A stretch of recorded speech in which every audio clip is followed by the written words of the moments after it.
Hello student, आज हम लोग डिस्कस करेंगे इंट्रोडक्शन टू दीनदयाल उपाध्याय जी का जीवन परिचय, जो कि माइनर पेपर में अक्सर इसके एमसीक्यूज पूछे जाते हैं, जो कि काफ़ी महत्वपूर्ण है। तो चलिए शुरू करते हैं। दीनदयाल उपाध्याय जी का जन्म 25 सितंबर 1916 को धनक्या यह स्थान जयपुर अजमेर रेलवे लाइन के पास स्थित है, जो कि राजस्थान में है। और इनकी मृत्यु हुई थी 11 फरवरी 1968 स्वतंत्र भारत में मुगल सराय के आसपास रेल में इनकी हत्या हुई थी। अब इनके देखेंगे कार्य क्या थे। ये विचारक थे, अर्थशास्त्री थे, समाजशास्त्री थे, इतिहासकार थे और पत्रकार थे। पंडित दीनदयाल उपाध्याय राष्ट्रीय स्वयंसेवक संघ के चिंतक और संगठनकर्ता थे। वे भारतीय जनसंघ के अध्यक्ष भी रहे। उन्होंने भारत की सनातन विचारधारा को युगानुकूल रूप में प्रस्तुत करते हुए भारत को एकात्म मानववाद नामक विचारधारा दी। वे एक समावेशी विचारधारा के समर्थक थे, जो एक मजबूत और सशक्त भारत चाहते थे। राजनीति के अतिरिक्त साहित्य में भी उनकी गहरी अभिरुचि थी। उन्होंने हिंदी और अंग्रेजी भाषाओं में कई लेख लिखे, जो विभिन्न पत्र पत्रिकाओं में प्रकाशित हुए। अब हम इनकी संक्षिप्त जीवनी देखेंगे। पंडित दीनदयाल उपाध्याय का जन्म 25 सितंबर 1916 को धनकिया नामक स्थान जयपुर अजमेर रेलवे लाइन के पास राजस्थान में हुआ था। उनके पिता का नाम भगवती प्रसाद उपाध्याय था। नगला चंद्रभान दीनदयाल उपाध्याय जी का पैतृक गांव था और नगला चंद्रभान फराह मथुरा के निवासी थे। उनकी माता का नाम रामप्यारी था, जो धार्मिक प्रवृत्ति की थी। पिता रेलवे में जलसर रोड स्टेशन के सहायक स्टेशन मास्टर थे। रेल की नौकरी होने के कारण उनके पिता का अधिक समय बाहर ही बीतता था। कभी कभी छुट्टी मिलने पर ही घर आते थे। 2 वर्ष बाद दीनदयाल उपाध्याय जी के भाई ने जन्म लिया, जिनका नाम शिवदयाल रखा गया। पिता भगवती प्रसाद ने बच्चों को ननिहाल भेज दिया। इस समय उपाध्याय जी के नाना चुन्नीलाल शुक्ल धनक्या जयपुर राजस्थान में स्टेशन मास्टर थे। नाना का परिवार बहुत बड़ा था। दीनदयाल अपने ममेरे भाइयों के साथ बड़े हुए। नाना का गांव आगरा जिले में फतेहपुर सिकरी के पास गुड़की मढ़ई था। दीनदयाल अभी 3 वर्ष के भी नहीं हुए थे, उनके पिता का देहांत हो गया।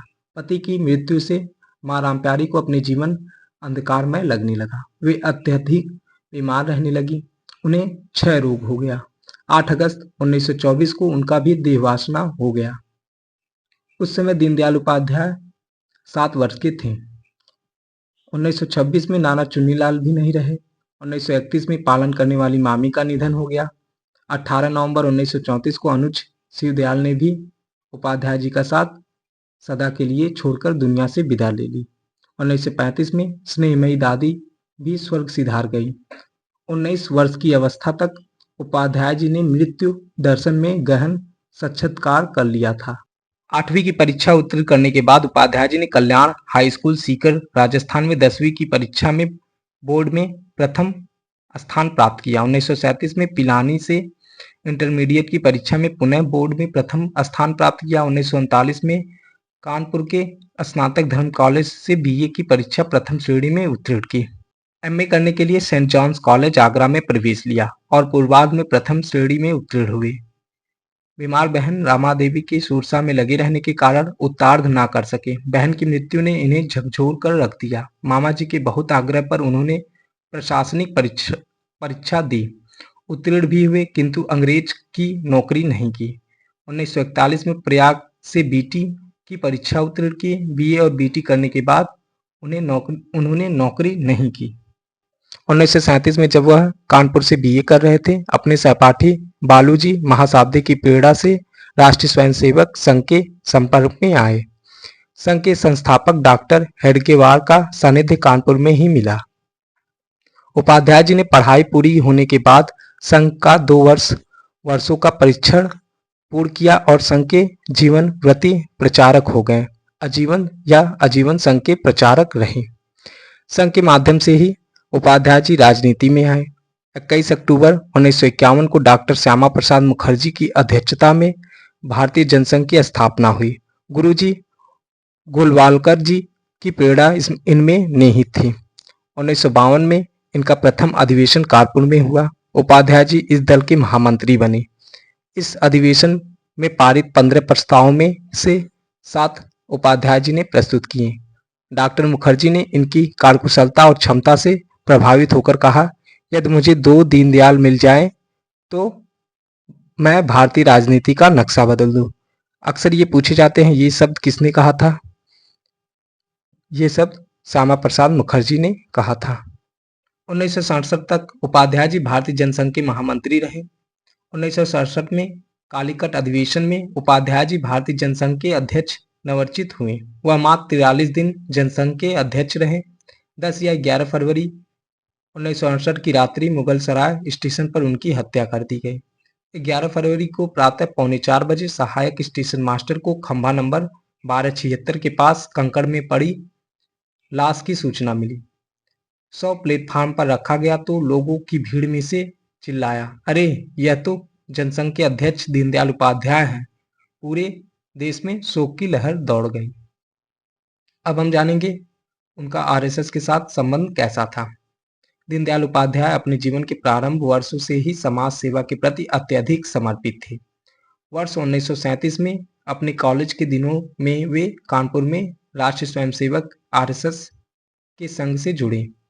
वहां उन्होंने आरएसएस के संस्थापक डॉक्टर हेडगेवार से बातचीत की और संगठन के प्रति पूरी तरह अपने आप को समर्पित कर दिया।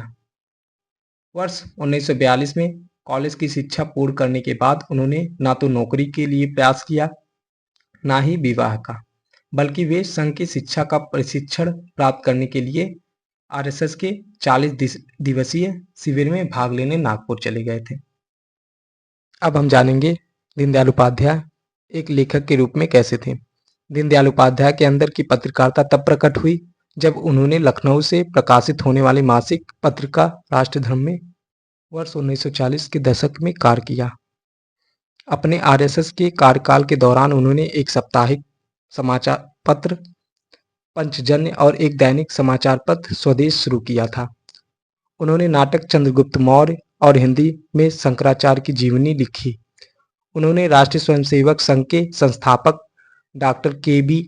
हेडगेवार की जीवनी का मराठी से हिंदी में अनुवाद किया।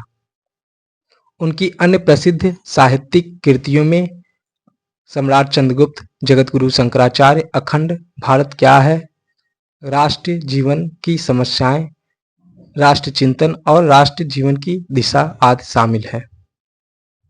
कुछ इंपॉर्टेंट पॉइंट है, आप देख सकते हैं। मैट्रिक और इंटरमीडिएट दोनों ही परीक्षाओं में प्रथम श्रेणी में उत्तीर्ण हुए। कानपुर विश्वविद्यालय से बीए में राजनीति का पदार्पण किया। प्रशासनिक परीक्षा में भी उत्तीर्ण हुए। 1937 में राष्ट्रीय स्वयंसेवक संघ से जुड़े। 1942 में पूरी तरह राष्ट्रीय स्वयंसेवक संघ के लिए कार्य करना शुरू कर दिया।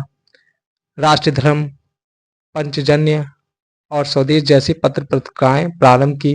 1951 में श्यामा प्रसाद मुखर्जी ने जनसंघ की संस्थापना के समय उत्तर प्रदेश का महासचिव बनाया।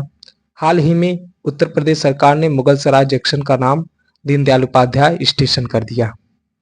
कांदला बंदरगाह के नाम को दीनदयाल उपाध्याय बंदरगाह कर दिया गया है। अब हम जानेंगे उनकी कुछ प्रमुख पुस्तकों के नाम जो कि काफी महत्वपूर्ण हैं, अक्सर पूछे जाते हैं एमसीक्यू के फॉर्म में।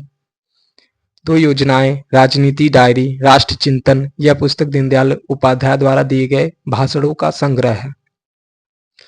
भारतीय अर्थनीति, विकास की एक दिशा, भारतीय अर्थनीति का अवमूलन, सम्राट चंद्रगुप्त, जगतगुरु शंकराचार्य, एकात्म मानववाद, राष्ट्र जीवन की दिशा, एक प्रेम कथा। ये सभी जो है ये दीनदयाल उपाध्याय के प्रमुख पुस्तक हैं। तो दोस्तों, अगर वीडियो आपको अच्छे लगे तो लाइक शेयर कमेंट जरूर करें। तो यहीं पे अपने वीडियो को समाप्त करते हैं। धन्यवाद।